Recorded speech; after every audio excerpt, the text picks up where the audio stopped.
শেষ পর্যন্ত নিজের জামাইবাবুকে বিয়েটা করতে রাজি হলাম। পুরো ভিডিওটি দেখার অনুরোধ রইল।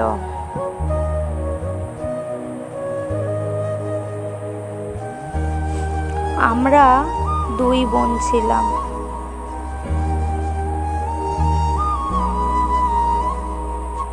আমার নাম রিয়া আর ওর নাম পিউ। আমরা খুব গরিব ছিলাম, তাই বেশি দিন পড়াশোনা করতে পারিনি।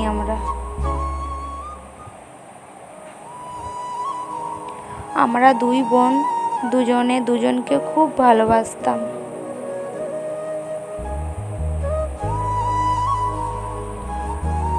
হঠাৎ করে বাবা দিদির জন্য সম্বন্ধ দেখা শুরু করে।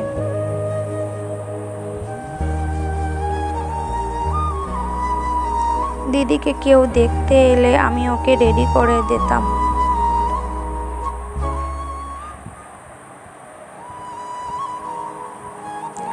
একদিন ছেলের বাড়ির লোকজন দিদিকে দেখতে আসে।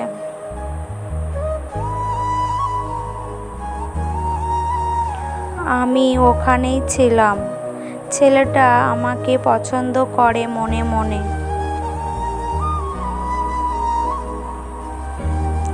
আর ছেলেটির পরিবার যেহেতু দিদিকে দেখতে এসেছিল, তাই দিদিকে পছন্দ করে। তারপর বিয়েটা ঠিক হয়ে যায় দিদির সাথে, কিন্তু ছেলেটা ভাবে ও আমার সঙ্গে বিয়ে ঠিক হয়েছে। বিয়ের কিছুদিন আগে ছেলেটা বুঝতে পারে যে বিয়েটা দিদির সাথে ঠিক হয়েছে, আমার সাথে নয়। তারপর ছেলেটি দিদিকে বিয়ে করতে পারবে না বলে দিল। তারপর ছেলেটির বাড়ির লোকজন ছেলেটিকে অনেক বোঝায়।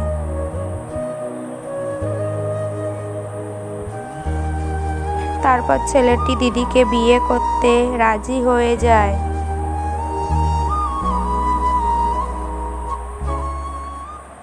কিছুদিন পর দিদির বিয়ে হয়ে যায়।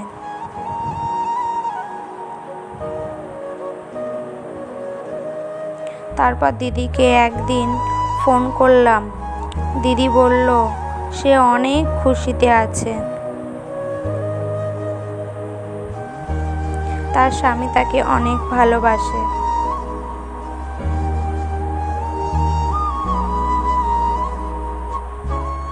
কথাটা শুনে আমি খুব খুশি হলাম যে দিদি আর জামাইবাবু অনেক খুশি।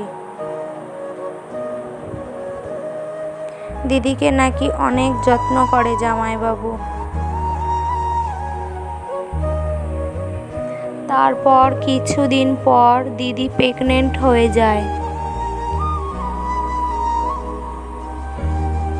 প্রেগনেন্ট অবস্থায় দিদির একটু প্রবলেম হয়েছিল, তাই ওকে সিজার করতে হলো।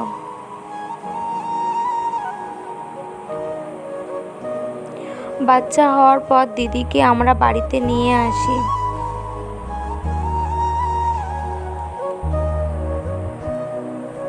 কারণ দিদির বাড়িতে ওকে দেখাশোনার মতো কেউ ছিল না।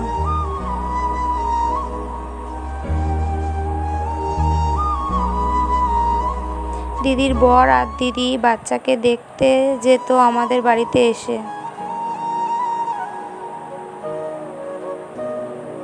তারপর দিদির মেয়ের যখন 1 বছর হলো, তখন দিদি আবার প্রেগনেন্ট হয়ে যায়।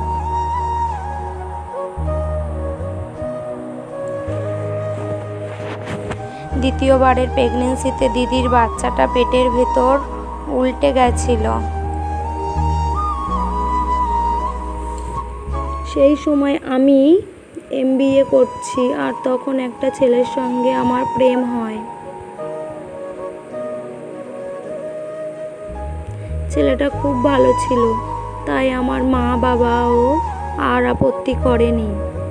আর ওর মা বাবাও আমাকে খুব পছন্দ করত। আমাদের দুজনের বাড়িতে থেকে বিয়েটা ঠিক হয়।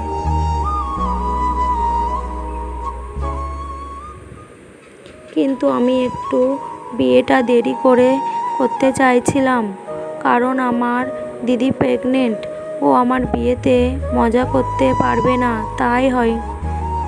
তাই আমি ঠিক করলাম দিদির বাচ্চাটা হয়ে যাওয়ার পর আমার বিয়ের দিনটা ঠিক করব। ওদিকে কিছুদিন পর দিদি হাসপাতালে ভর্তি হয় আর ওর একটা ফুটফুটে ছেলে হয়। কিন্তু সিজার করতে গিয়ে এবারে ওর অনেক রক্তক্ষরণ হয়।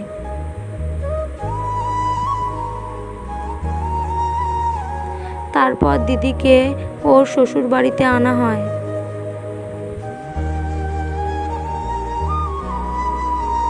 কিন্তু সেই সময় দিদির কোনো শক্তি ছিল না দুটি বাচ্চাকে দেখাশোনা করার মতো।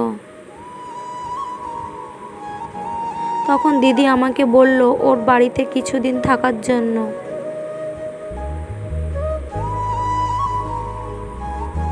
তারপর আমি কিছুদিনের জন্য দিদির বাড়িতে যাই, ওর বাচ্চাগুলোকে দেখভাল করি।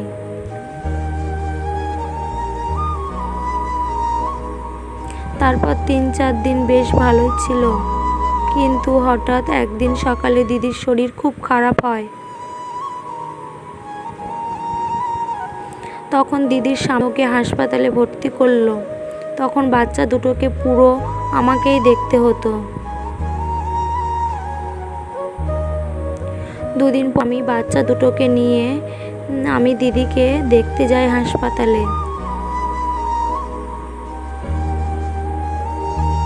আমাকে দেখা মাত্র দিদি হাউমাউ করে কেঁদে ফেলে আর বলে, আমার যদি কিছু হয়ে যায় আমার বাচ্চা দুটোকে দেখবি তো বোন?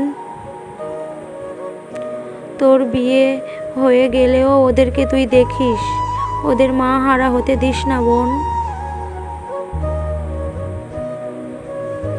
আমি বাচ্চা দুটোকে খুব ভালোবাসতাম, ওদের সঙ্গে পুরো জড়িয়ে ফেলেছিলাম আমি।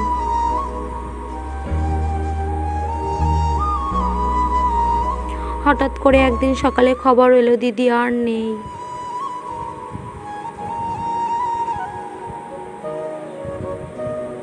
হাসপাতালে শেষ নিঃশ্বাস ত্যাগ করেছে।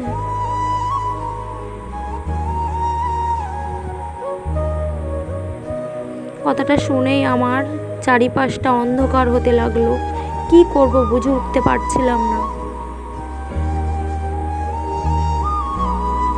দিদি হয়তো আগের থেকে বুঝতে পারছিল তার আয়ু বেশি দিনের জন্য না। ও বারবার বলতো, আমার বাচ্চা দুটোকে দেখিস। এইভাবেই কেটে গেল 1 বছর।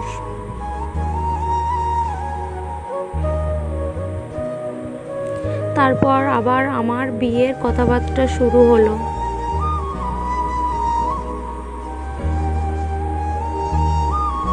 কিন্তু দিদিকে তো আমি কথা দিয়েছিলাম ওর বাচ্চা দুটোকে আমি দেখব, তাহলে আমি কি করে বিয়েটা করব? আর আমি যদি বিয়েটা করে নেই তাহলে কি আমার স্বামী পারমিশন দেবে ওদের দেখার?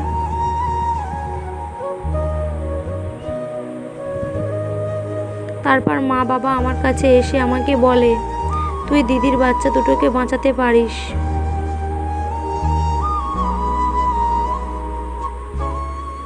তাই তুই তোর জামাইবাবুকে বিয়ে করে নে, ওদের মা হারা করিস না।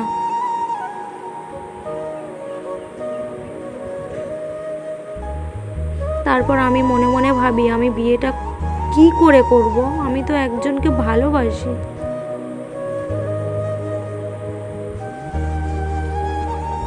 কিন্তু শেষ পর্যন্ত বাচ্চা দুটোর কথা ভেবে ওদের উপর মায়ায় পড়ে আমি জামাইবাবুকে বিয়েটা করতে রাজি হয়ে যাই।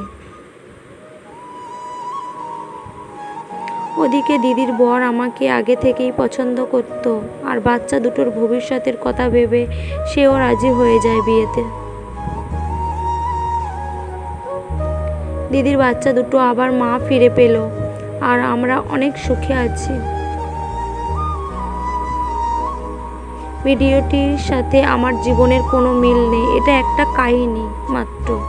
দয়া করে কেউ খারাপ কমেন্ট করবেন না। ভিডিওটি ভালো লেগে থাকলে অবশ্যই একটা লাইক কমেন্ট করে দেবেন। ধন্যবাদ।